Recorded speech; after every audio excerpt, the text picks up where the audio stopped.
I'm Johnathan Boyle, Joey Chan, and welcome to the Newbie Real Estate Investor of New Jersey podcast, show number 2. Today's episode number 2, we're going to be interviewing my co-host, Johnathan Boyle, who is a New Jersey real estate investor. So Johnathan, could you please tell us a little bit about yourself? I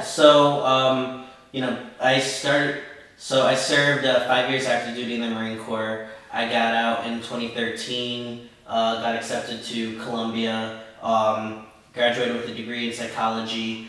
Originally, I was going to go the corporate route where I would learn, I wanted to do finance and, make a strong 6-figure income.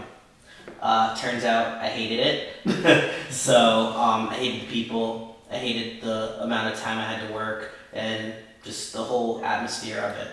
So, what I eventually did was I looked up other routes to create passive income, because what I like to say is that I'm aggressively lazy, where I'm motivated to do work until the point where I can relax.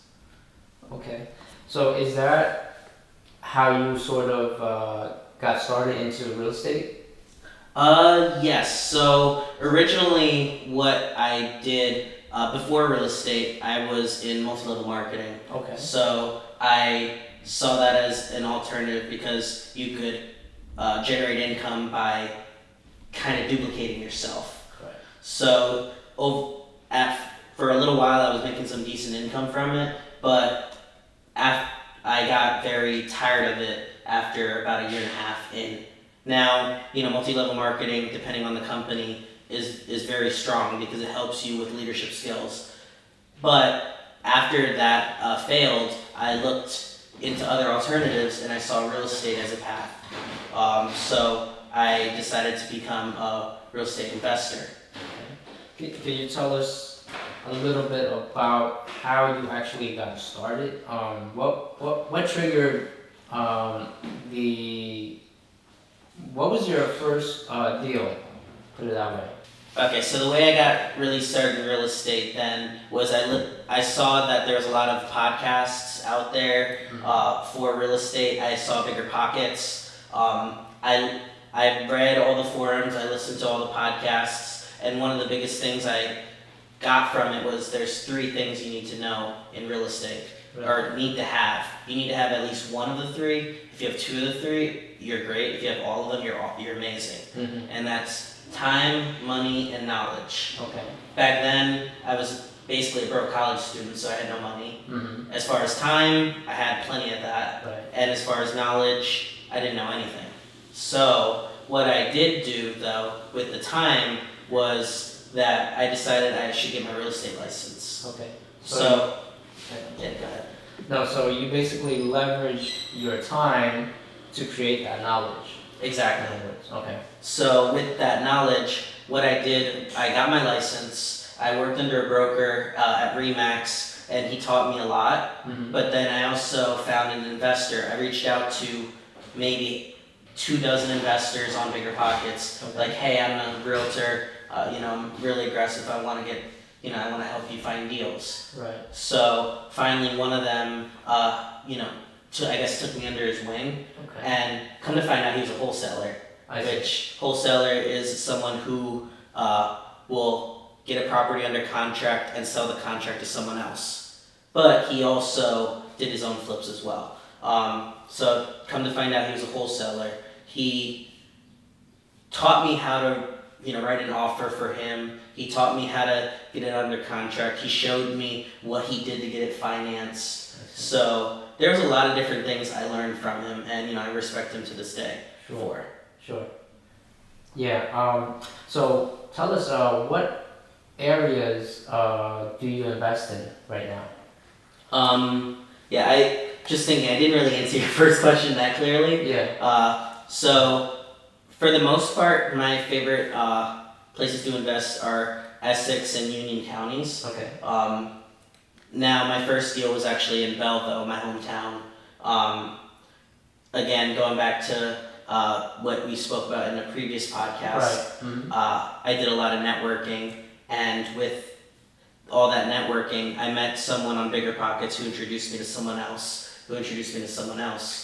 and he was, now, again, like I mentioned, I had, now at this point, after a year of real estate, being an agent, I had time and knowledge, but I still didn't have any of the money. Right. So, I got actually 2 properties under contract at the same time. Both were short sales. Wow. Congrats. Thank you.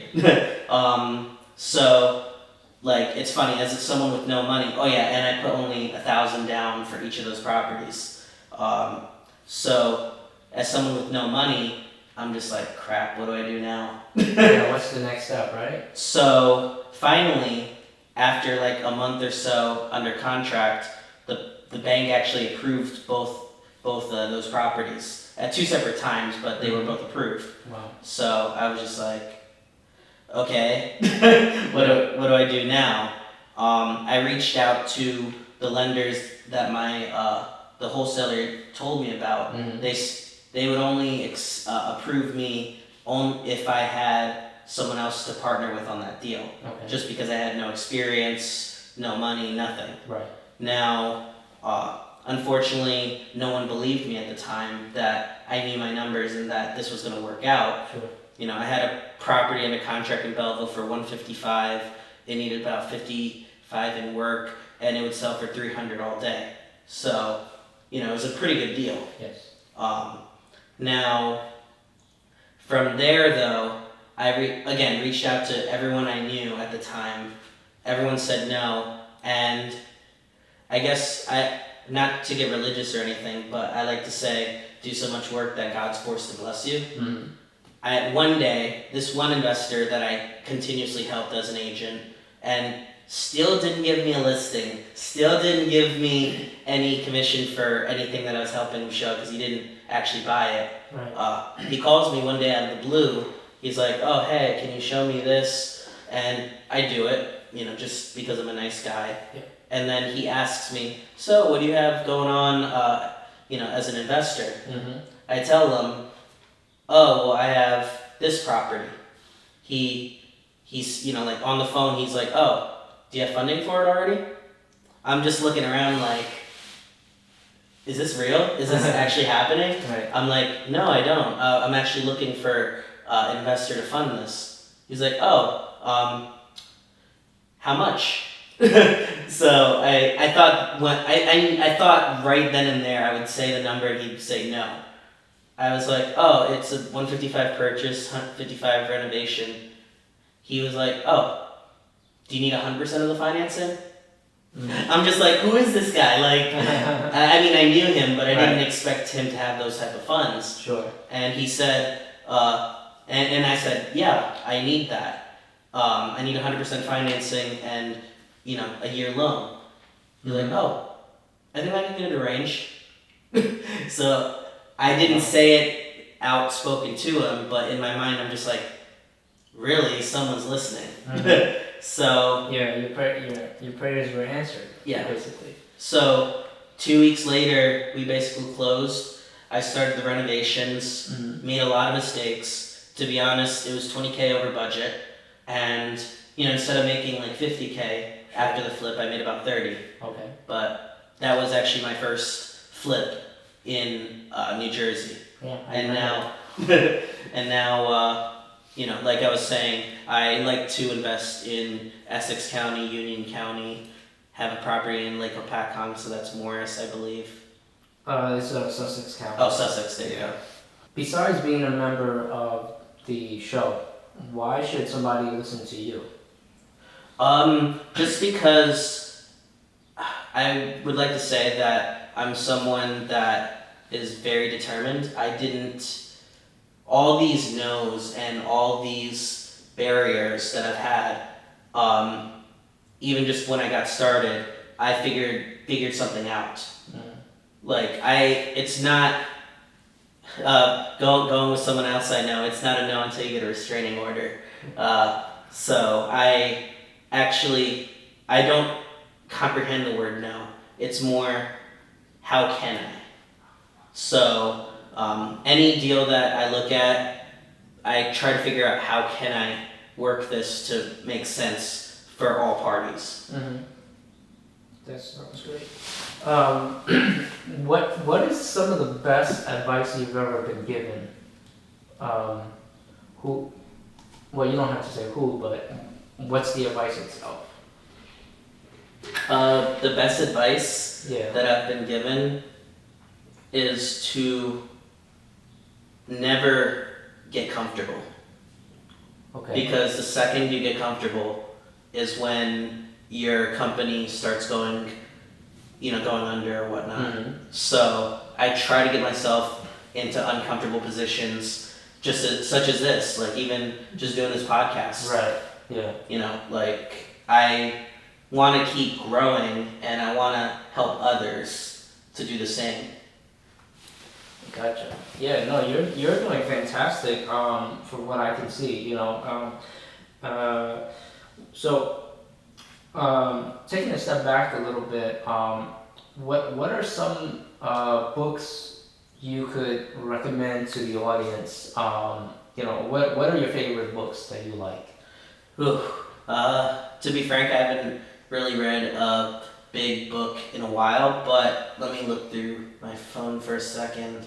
I listen to Audible a lot, so that's like one of my biggest things. When I'm driving around through properties, I don't have time to really read. I'll just listen. Sure. But one of the books that I just finished reading was like Never Split the Difference. Okay, sure. So, it's a book on negotiating. It explains subtle cues that others may have that can help you with determining how you could get a better deal. It also explains to you, certain aspects of the negotiation you may not even be thinking of overall. So it's a very good book. Another book I've listened to is The Third Door, which kind of goes back to the never giving up. This author of the book, his main mission was to write a book with some of the world's best entrepreneurs, like Oprah Winfrey, Bill Gates, Donald Trump, things like that. And Donald Trump, yeah, I know that could be this touchy subject. But all jokes aside, he explained how he was able to get interviews with some of the top executives. Like I believe he spoke to Warren Buffett. He spoke to the CEO of Google at one point. Wow. So he was able to, but there was things he had to do or some gatekeepers he had to go through. Sure. And he had to persuade them. So it's not necessarily a real estate book, but that's more of a business book, and same thing with the other. Now, as far as real estate related books, I like the book on rental property investing by Bigger Pockets and Brandon Turner, just because it's a very simple guide on what needs to be done when you have a rental property. Yeah, that's. I read that book as well. I didn't read The Third Door. So what do you think sets you apart from other investors, even people that started investing at the same time you started investing? The biggest thing, I guess, is that the biggest thing is that I just I kind of do a shotgun approach in a sense when it comes to a lot of different things. For example, I do a little bit of networking to help grow my network and find deals. I do a little bit of like social media, same thing. I do a little bit of like direct mail marketing, things like that. So overall, I don't have one clear path. I guess it could be a negative, but to me, I feel like it's a positive because I do a little bit of everything, and eventually, 2, 3, 4 years down the road, I know what my path will be, and I'll focus all my energy on it. So I guess right for now, you're kind of still young in the real estate game, so you're sort of still trying to explore. Exactly. Yeah, that's kind of what I gather. So, what advice would you give the audience? You know, like what kind of value can you provide to our audience today? The advice is if you're getting started with no money, no knowledge, but have some time, just don't give up. Just keep going at it. My first deal, I didn't officially get under contract until like a year and a half of getting involved. So, this is you're playing the long game. It's not it's not all short-term gains. Yeah, that's awesome. So that about wraps it up. Thank you for the words, John. Thank you. I appreciate it. Yeah. So John is also a megastar on Facebook and Instagram as well. So look for his content on Facebook and Instagram, and also I believe you're also on Snapchat as well. Yes. Right? What other? My Snapchat, just for anyone that's interested, is JRB. So it's JAYAREBE. Okay. Yeah. That was before I could put the Boyle Venture Group. Yeah. And it won't let me change it for some reason. So. So I don't have Snapchat here, but we're both on Facebook. You're on as Johnathan Boyle. Yeah, I'm on as Johnathan Boyle, or my business page, Boyle Venture Group. Just BOYLEVENTURE Group, all three different words. Or on Instagram, Boyle Venture Group, same spelling, just all one word. Yeah, and I'm on Facebook as Joey Chan, and Instagram as NJ House, the letter 4, not letter, the numerical value 4, and cash. Okay, awesome. Yeah. Thank you, Joey, for having me. Thank you. I'm glad. I'm glad to have been able to tell my story a little bit. If I could help one person, that'd be awesome. Yeah, same here. We appreciate you being here. So yeah, as far as this podcast, guys, again, if you have any questions, comments, concerns, or just even another topic you want us to talk about, feel free to reach out. We're open books. This is just the second episode, so there's a lot of fine tuning that we need to do. And heck, even if you have a guest or you want to be a guest on the show, feel free to reach out, and we can see if we can get you on the show. So as far as this podcast, this is going to be on the Android and the Apple Store, Newbie, Real Estate Investor of New Jersey podcast, and this will also be on YouTube. Don't have a YouTube handle yet, but we'll let you guys know.